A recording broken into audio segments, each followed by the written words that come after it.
I was never a girly girl until I got married. We are gonna do a get to know me. I undo all of this. So my name is Ruth and I grew up in New Jersey. I grew up specifically in the Monmouth County area. The second oldest. I have an older sister. She currently lives in Louisiana. And then all the other kids live here in New Jersey. I graduated from Raritan High School in 2020 during the pandemic. I did all the right things, you know, I signed up for college and all that stuff, and I got accepted into 3 of the most, in my opinion, prestigious schools. They might not be like the prestigious, right? But for me, especially because I was first gen, it was like incredible, right? I got accepted into Micah and I got accepted into Pratt. And I was waitlisted into RISD, so I guess it was 2 and then waitlisted for 1. Somewhere along the lines, I realized that I wasn't gonna be able to go to school. 1, because I couldn't afford it, and then 2, because of my immigration status at the time. Because of that, I ended up going to do missionary work, and I signed up through my church. It was a really easy process, and I was sent out to Bismarck, North Dakota. I've always been a very artsy girl, a very like entrepreneurial mind. And when I was there, I kind of excelled at that. I excelled at like the material part of the whole missionary journey. I did a lot of like vendor shows for us, fundraisers. I did a lot of community outreach. I loved doing it, you know, it was something that I really enjoyed doing. After 2 years, I was homesick and I decided to come back home. Then I got married. I got married when I was 21 years old. And my husband was 23 at the time. I've been married for 2 years now and we still live in New Jersey, but our goal is actually to move out of state. We want to go back to Bismarck, North Dakota. We just feel like it's a very like family oriented place and it would be an amazing place to start a family. I work part-time. I have a cottage food bakery license, and so I do like baking at home and I do pre-orders at home. Our bakery is called Paws and Pastries. I actually lived the corporate life. I was a corporate girly. I worked the 9 to 5. I was in property management and I hated it. The guy that I worked for was a douche.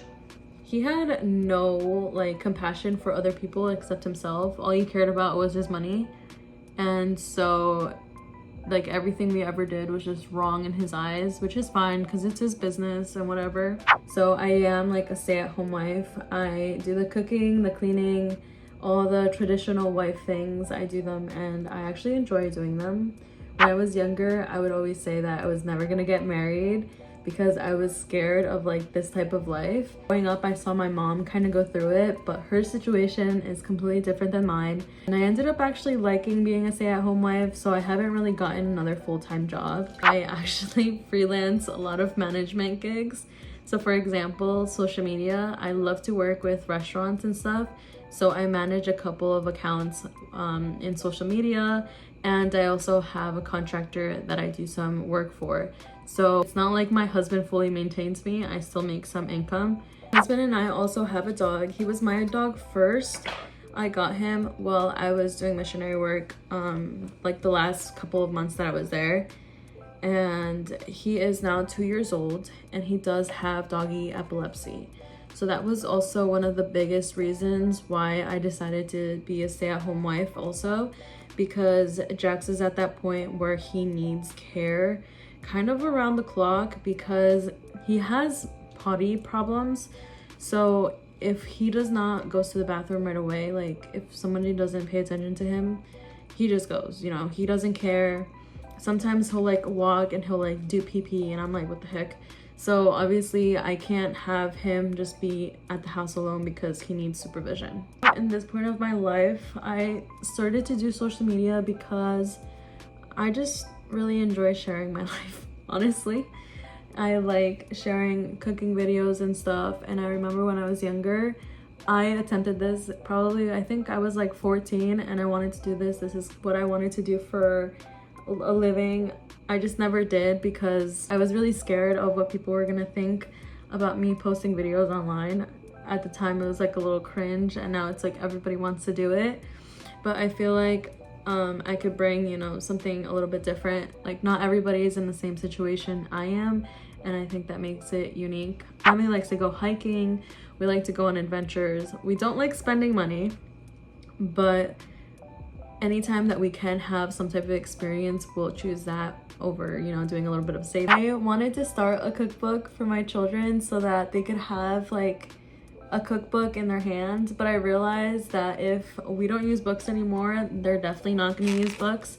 So filming it is probably going to be the best way to go. And sometimes I also make really good recipes and I forget how to make them. So it's kind of like I want to just have like a place I can go to have all my stuff, all my memories kind of be in one thing, kind of like a journal. I don't know if it really matters to you guys, but I'm also one of those girls that is not big on makeup. I suffer from acne prone skin, and I've recently tried to like get better at it. It's not perfect, but it's at the point where I feel comfortable in my own skin, and that's also why I started social media again, because I was finally feeling comfortable. There was a time in my life for almost 2 years that my acne got so bad that I did not want to show my face, and it was actually during the time before I went out to do missionary work. I don't know what it is, the water in Jersey is just not good, or the lifestyle or something. But when I was in North Dakota, this never happened, and I'm trying my best to kind of get into like really taking care of myself and stuff, because I'm gonna be 23 in December, and you know, I'm not gonna get any younger. But I hope that my experiences and just things I share kind of resonate with you guys. I don't like to like proclaim that my life is perfect in any way. It's not. We still have our struggles, we have things that are going on that people don't know, but at the end of the day, like, those things don't matter. We're living a different experience, we're living a different life, and if you're struggling through it, or if you just want to relate to someone, here I am. This is our final look because again, I'm trying to wear my regular skin as much as possible, and I feel like makeup sometimes defeats the whole purpose of it. I do own it, just so you know, and I was gonna do it, but I was like, nah, like, this is who I am, and I wanted to show you guys everything in between.